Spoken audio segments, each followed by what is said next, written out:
Alhamdulillah wassalatu wassalamu ala rasulillah Sayyidina Muhammad ibn Abdillah wa ala alihi wa sahbihi wa mawalah wa la hawla wa la quwwata illa billah ma ba'da.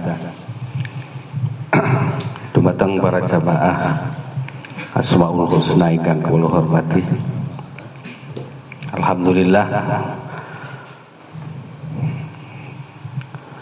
kita masih diberikan kenikmatan oleh Allah untuk bisa hadir dalam acara Asmaul Husna. Keduanya sholawat dan salam marilah kita sampaikan kepada baginda Nabi Agung Muhammad sallallahu alaihi wasallam yang telah memberikan kita hadiah yang sangat banyak. Satunya itu adalah kita bisa mentauhidkan Allah Subhanahu wa ta'ala. Malam ini kita bersama asma Allah Subhanahu wa ta'ala berupa Al-Musawwiru. Sebagaimana yang kemarin sudah dijelaskan tentang Al-Khaliqu dan Al-Bari'u, mirip juga Al-Musawwiru itu sama dengan maknanya ciptaan juga, membentuk ciptaan.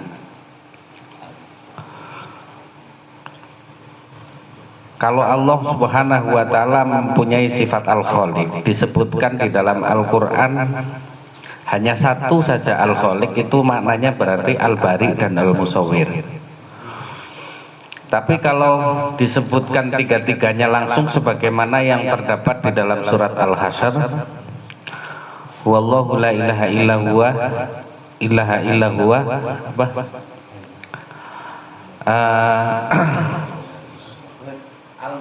Al-Malikul Quddus Salamul Mu'minul Muhaiminul Azizul Jabbarul Mutakabbir Subhanallah ya amma yusyrikun. Nah, sekarang kita preteli dulu. Sebenarnya hampir sama dengan Al-Khaliq dan Al-Bari, cuma di sini adalah pungkasan ataupun finishing daripada ciptaan Allah Subhanahu wa ta'ala.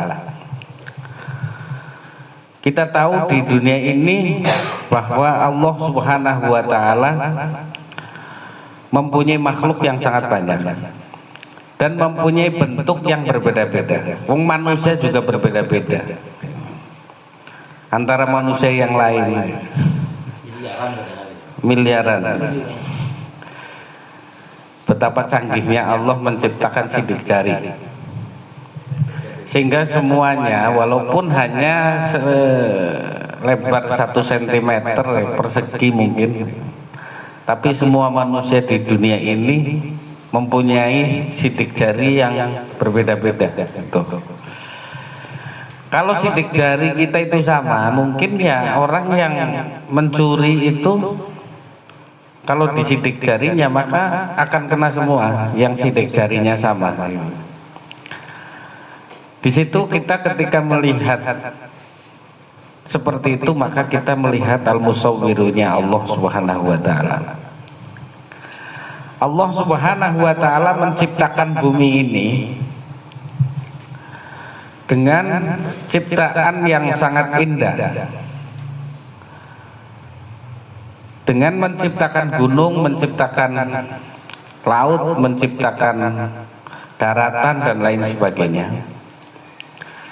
Itu karena Allah Subhanahu wa ta'ala mengetahui akan kebutuhan manusia.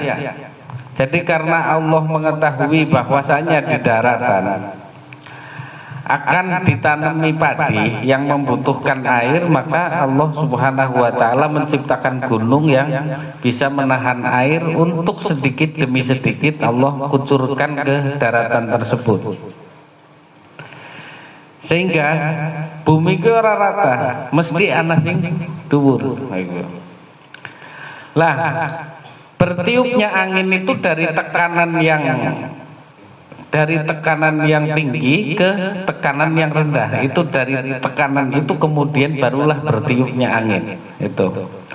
Maka angger langka angin, kowe menungsa arep kepanasan juga urip nang alam dunia.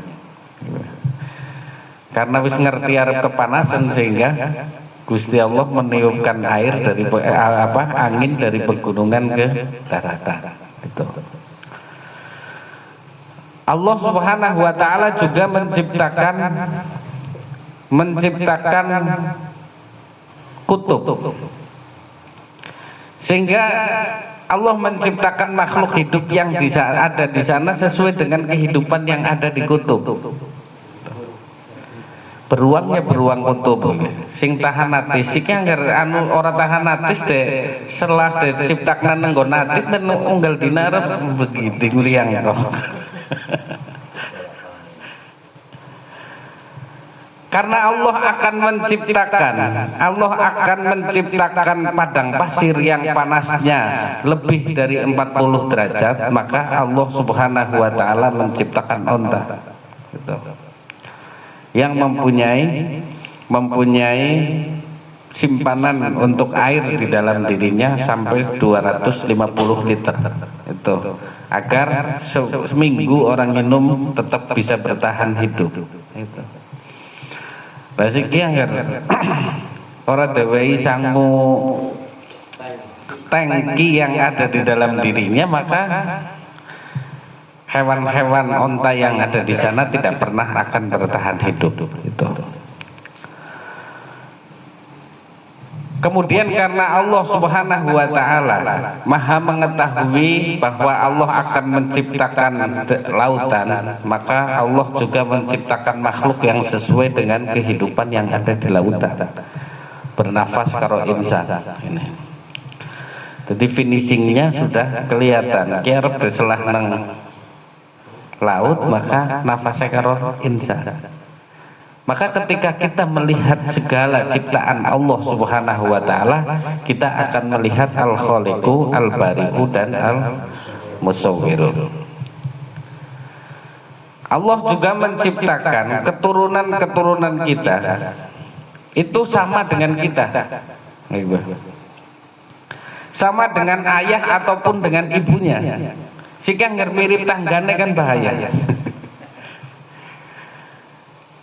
Kenapa Allah menciptakan itu? Kon aja ribut nang alam dunia. Untung didadekna mirip. Walaupun kadang sampean gue wong wis ora bagus, pengen dua anak kayak bintang film. Kan aneh. kecuali madanano. Nah ini kita akan melihat Al-Khaliqu, Al-Bari'u, Al-Musawwiru. Kemudian apakah kita sudah beriman kepada Allah Subhanahu wa taala bahwa alam semesta ini Gusti Allah sing nyiptakna?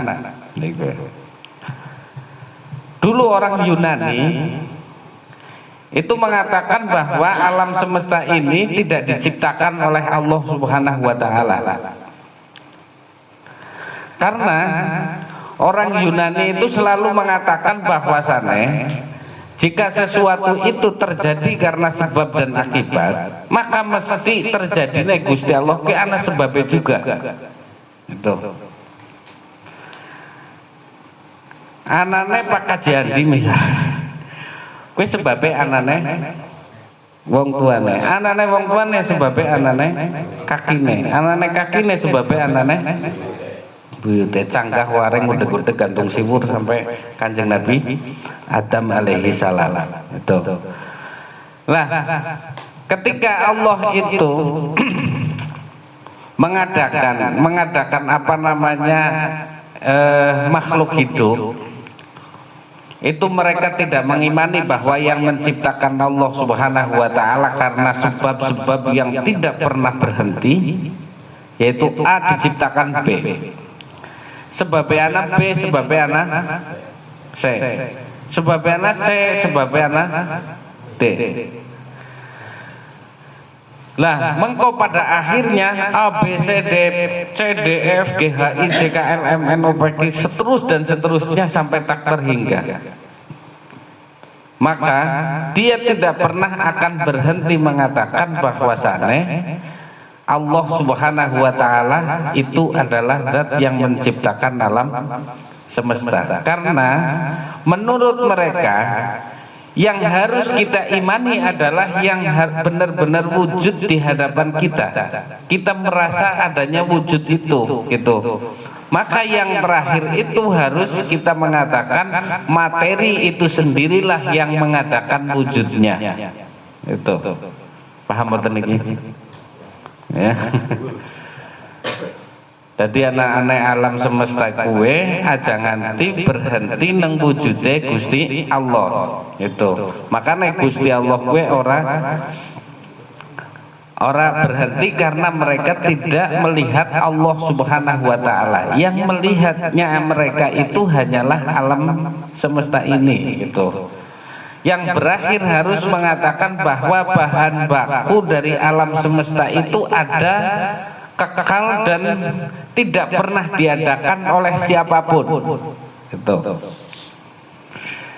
Ada, kekal dan tidak pernah diadakan oleh siapapun. Ini adalah bahan baku alam semesta. Maka adakah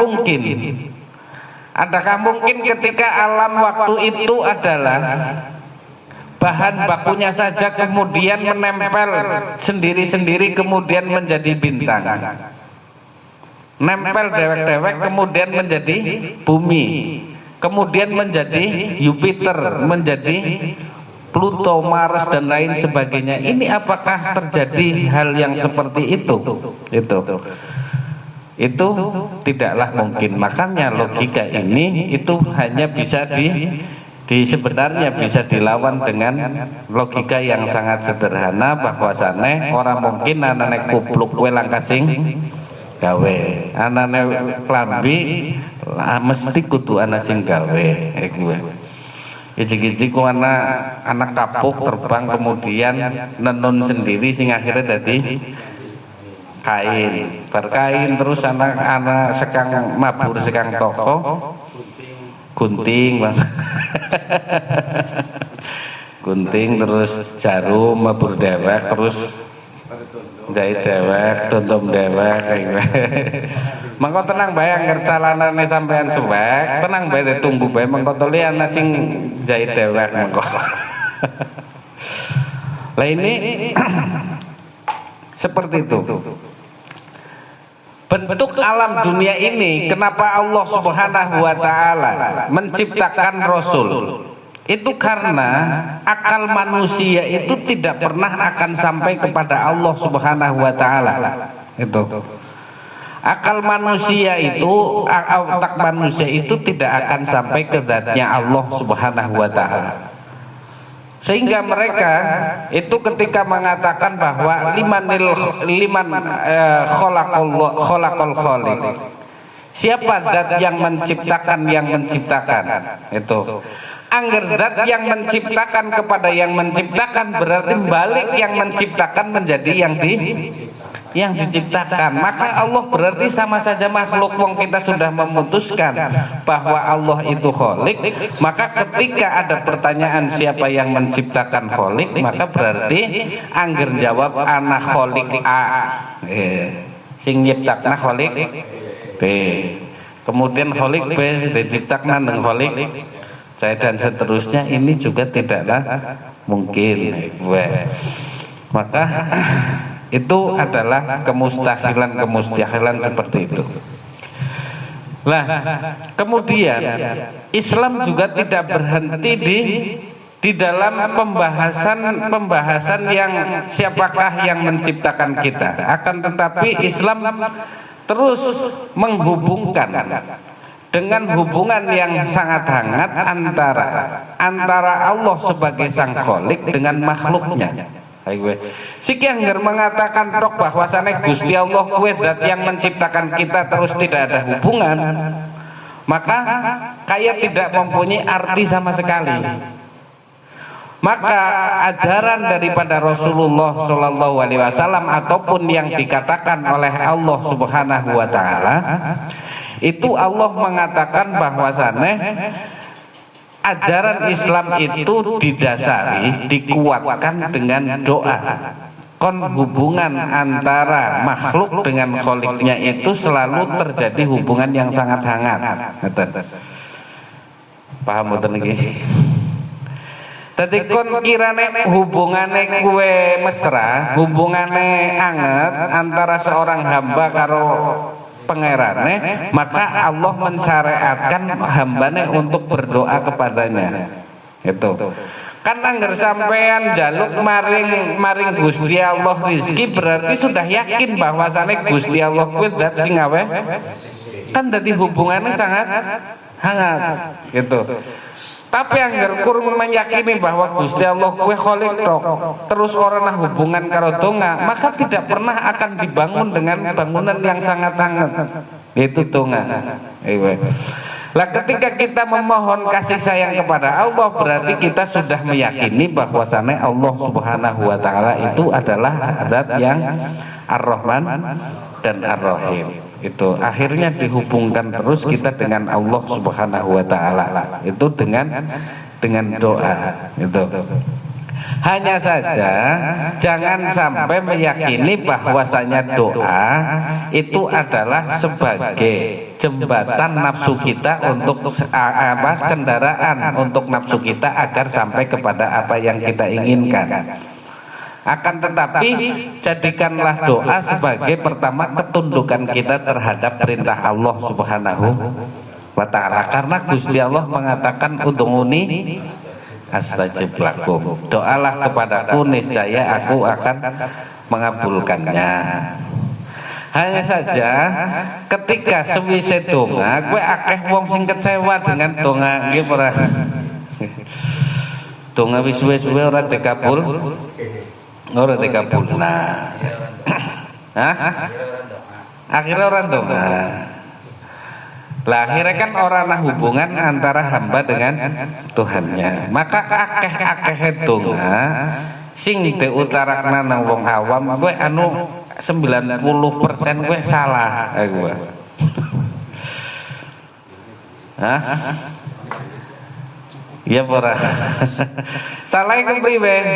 Salah pada saat dia melakukan donga, wis seolah-olah nyong kowe duwe donga, Gusti Allah duwe ijabah. Paham ora? Nggih. Padahal kebaikan dan keburukan sebagaimana yang telah saya terangkan kuwi dari Allah Subhanahu. Donga merupakan kebaikan betul. Maka donga kuwi sekang Gusti. Lah sampean ketika donga seolah-olah dongane sekang nyong, pengabulan sekang Gusti. Niki salah napa mboten?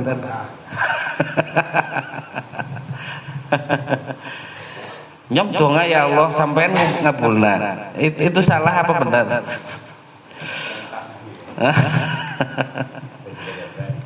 Iya, dari perintah nyong donga sampean ngabulna. Padahal donga kue ya maksudnya adalah bahwa nyong kowe diperintahna donga, maka saya tunduk terhadap perintahmu. Ketundukanku juga karena dari ilhame sampean. Gue. Lah siki sampean ngrangket donga sedawan-dawan gue. Allahumma inni a'udzubika minal khubusi wal khaba'is gue. Rangkaian kata-kata itu semua itu dari ilham Allah Subhanahu wa taala yang Allah pancarkan ke dalam hati kita sehingga kita bisa berdoa. Kalau Allah tidak memberikan pancaran itu, maka yang terjadi kita tidak kelingan huruf-hurufnya sama sekali. Sampai ketika melihat wong wis linglung, kan mboten eling napa-napa nggih. Paling elingnya ngerti dengi duit 1.000 mboten kelingan. Lah ini artinya bahwasannya ketika kita bisa berdoa kepada Allah Subhanahu wa taala, maka sebagaimana yang Allah katakan ud'uni astajib lakum dan kita bisa mengamalkannya, itu suatu anugerah yang luar biasa karena kita dihubungkan langsung dengan Allah Subhanahu wa taala. Rasa kita dihubungkan langsung kepada Allah. Itu sudah syukur apa enggak ini? Karena kita diilhamkan itu. Lah akhirnya apa yang menyebabkan kita itu menuntut itu karena kebanyakan yang kita baca itu bersumber dari keinginan nafsu kita, sehingga kita menuntut setelah donga kita, paham betul ya? Jadi orang kena nuntut ya. Lah keterkabulan itu adalah anugerah yang kedua setelah kita berdoa. Tekabulna ya syukur, ora tekabulna nyong wis solihun untung. Ana sing iki kira-kira menungsa nang alam dunya.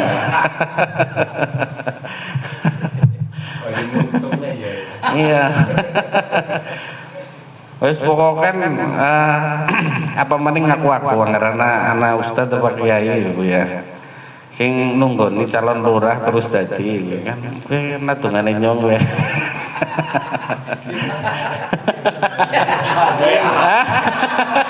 Masih dari santri. Hati.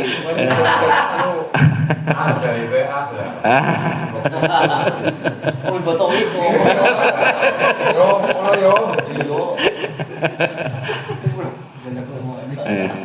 Wong kada kawe kemaringanan dong karena kon jagung bae lah jagung apa.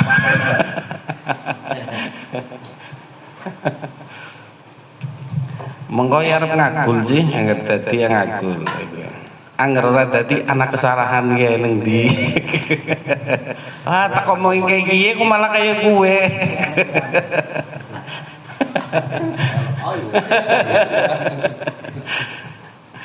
Nah ini itu yang menghubungkan kita dengan Al-Khaliqu, Al-Bari'u, Al-Musawwiru, itu adalah doa yang kita panjatkan kepada Allah Subhanahu wa taala itu. Nah, karena Allah Subhanahu wa taala mengetahui akal kita tidak akan sampai kepadanya, maka kebenaran yang mutlak itu, maka Allah Subhanahu wa taala menurunkan para nabi, menurunkan para aulia, agar kita itu diberikan petunjuk oleh mereka untuk bisa sampai kepada Allah Subhanahu wa taala itu. Karena nek ora karena para nabi kita tidak akan sampai kepada Allah Subhanahu wa taala. Jadi nek kula itu lagi sesat, karena kita suudzon terhadap orang lain, maka kita akan mendapatkan pelajaran dari Allah Subhanahu wa taala. Allah membentuk seseorang yang bisa mengarahkan kepada kita untuk berjalan di jalan kebenaran. Ini al-musawwiru itu. Lah, mungkin ketika kita sedang sesat karena kita selalu suudzon terhadap orang lain, kita pernah membaca sejarahnya Syekh Abdul Qadir Jailani. Jadi pernah tuku 1000 jaran sing akhirnya dituduh ora bener nang wong liya, bahwa jere wali mandekan seneng dunia. Sing paling keras kue ternyata sing nuduh keras maring Imam Syekh Abdul Qadir Jailani kue larang. Dan menurut orang sekitar, orang-orang pintar yang ada di sekitarnya, kamu tidak mungkin akan sembuh kecuali kamu harus sowan maring Syekh Abdul Qadir Jailani. Dan pada Syekh Abdul Qadir Jailani itu kemudian mengatakan kamu tidak pernah akan sembuh kecuali dengan 1000 hati dari 1000 kuda. Sebenarnya aku tuku jaran saya mungkin go arep go tambah kowe sing cokan nuduh ora apik, sing paling rosa. Lah, dari pelajaran itu maka kita jangan cepat suudzon kepada orang lain kowe. Wong ana tembe ana sinyal lagi wis memutuskan bahwasane kae itu model uripe nyong pada urung sempat menjelaskan, urung sempat tabayun menjelaskan kenapa itu harus terjadi, maka kita Harus benar-benar berpikir. Allah menggambarkan, Allah itu membentuk seorang kehidupan daripada seorang Syekh Abdul Qadir Jailani untuk menjadi pelajaran hidup kita. Dibentuklah kehidupan seperti itu untuk kita menjadi ibrah untuk kita. Jadi bentuk itu bukan bentuk dohir saja, tapi bentuk itu adalah bentuk batiniah seseorang. Itu Allah membentuk rupa batiniah ataupun rupa zohiriyah kepada manusia agar kita bisa menjadi ibrah untuk kita. Itu paham ya? Kemudian tatkala kita menyesal putus asa dengan kemaksiatan yang kita lakukan, ilokan pangeran berep nerima tobat gopora ini itu dan lain sebagainya, wis putus asa, maka ingatlah Allah itu telah menciptakan Fudail bin Iyad yang menghabiskan waktunya, yang lama menghabiskan waktunya untuk merampok gitu. Yang akhirnya Allah tundukkan hati dia untuk bertobat kepadanya karena hanya sentuhan satu ayat Al-Quran saja yang mengatakan alam ya'nil ladzina amanu antakhsha'a qulubuhum lidzikrillah.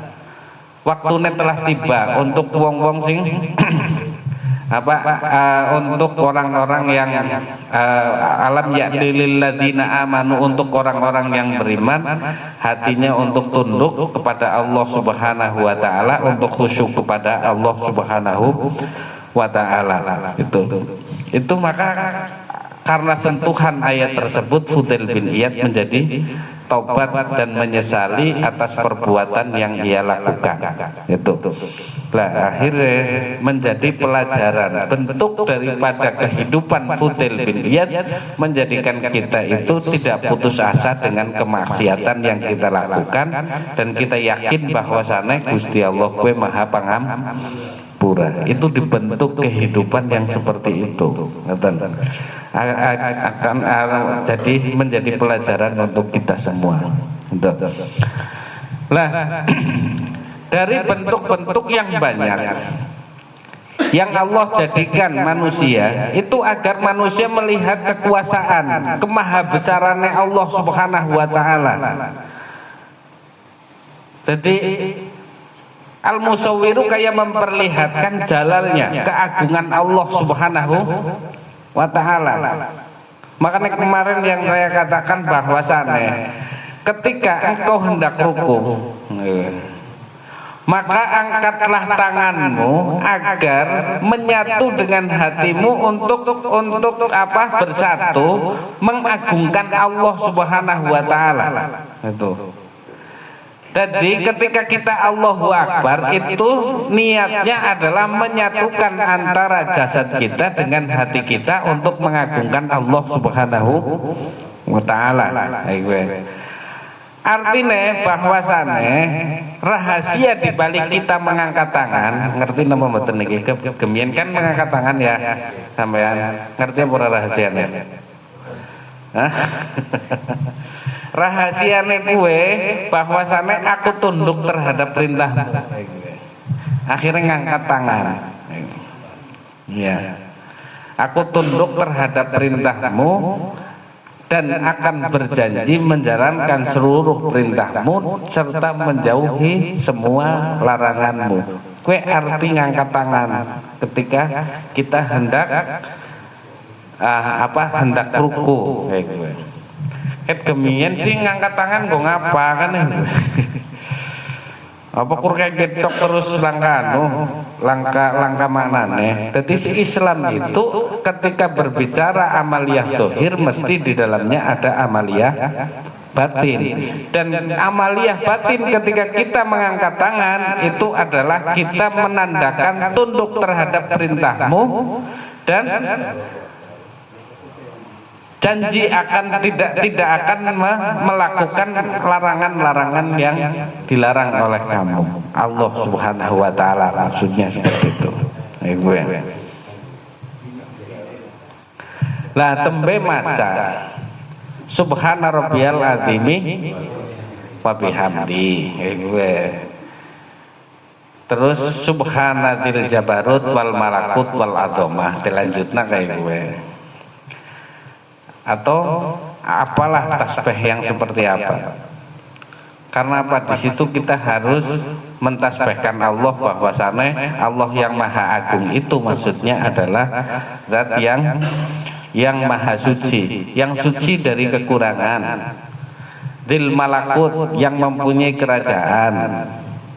Nah, anggar Gusti Allah itu yang mempunyai kerajaan, maka kita adabnya adalah kita menuruti apa yang diperintahkan oleh pemiliknya dan menjauhi segala apa yang dilarang oleh Allah Subhanahu wa taala.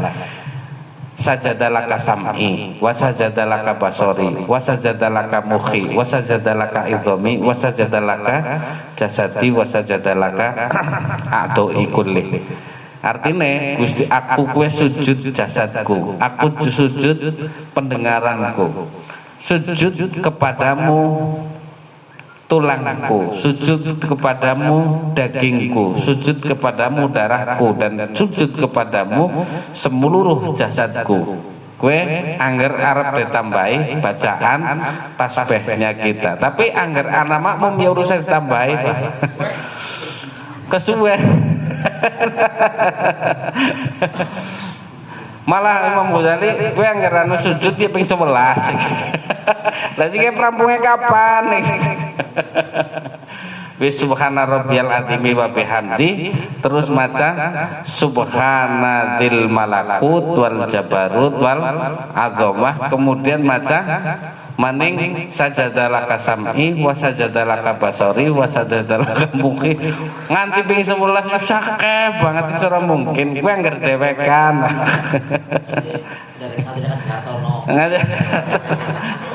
Terus anggar bar rukune kaya kue, terus nang ngisor sujudane ana duwite ya ora masalah kan ya, Pak.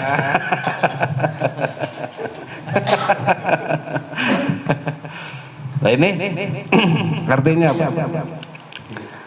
Jadi al-musawwiru itu Allah membentuk dohiriyah manusia yang berbeda-beda agar Gusti Allah memperlihatkan keagungannya, kerajaannya kepada manusia. Dan ketika Allah itu membentuk hewan-hewan yang juga berbeda-beda di tempat yang berbeda-beda, maka juga itu semuanya adalah untuk menunjukkan kebesaran dan keagungan dari Allah Subhanahu wa taala. Kayak dolphin apa ya? Penguin gue cara pengembangbiakannya itu dengan bertelur.